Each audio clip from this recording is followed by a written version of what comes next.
ঝিনলিং পর্বতমালা হল উত্তর ও দক্ষিণ চীনের একটি প্রাকৃতিক সীমারেখা, আর সেখানকার বৈচিত্র্যে ভরপুর বন্যপ্রাণীদের সুরক্ষার চাদরে আগলে রেখেছে ইনফ্রারেড ক্যামেরা। পাহাড় জুড়ে ৪১টি গ্রিডে লাগানো আছে ৩ শতাধিক ক্যামেরা। প্রতি বছরই তাতে ধরা পড়ে লাখ লাখ ছবি, প্রাণবৈচিত্র্যের সুরক্ষায় যা কিনা প্রদান করছে একদম তরতাজা তথ্য।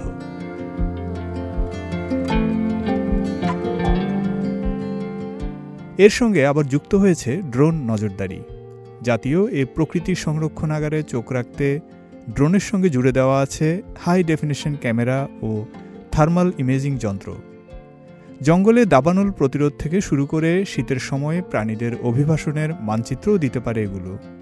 সেই সঙ্গে বনের গাছপালায় কোনো রোগ দেখা দিচ্ছে কিনা সেটাও বুঝতে পারবে এই প্রযুক্তি।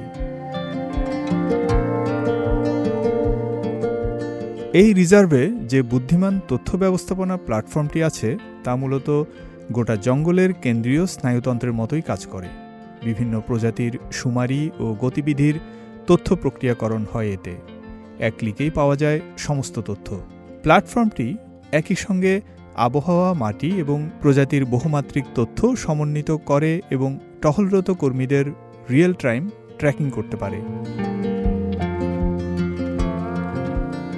অন্যদিকে চীনের 10টি প্রদেশ ও অঞ্চলে পরিযায়ী পাখির নিরাপদ চলাচল নিশ্চিত করতে নেওয়া হয়েছে নতুন উদ্যোগ। উত্তর থেকে দক্ষিণে পরিযায়ী পাখির কয়েকটি বড় পথ রয়েছে। এর মধ্যে মধ্যবর্তী পথটি চিলিন, চিয়াংশি, কুয়াংতুং ও কুয়াংসি সহ মোট 10টি প্রদেশ ও অঞ্চলের মধ্য দিয়ে অতিক্রম করে।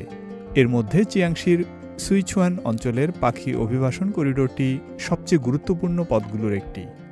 বিশেষ ভৌগোলিক অবস্থার কারণে এখানে প্রতি বছর লাখ লাখ পরিযায়ী পাখি আসে। চীন বিশ্বের অন্যতম পাখি বৈচিত্র্যের দেশ।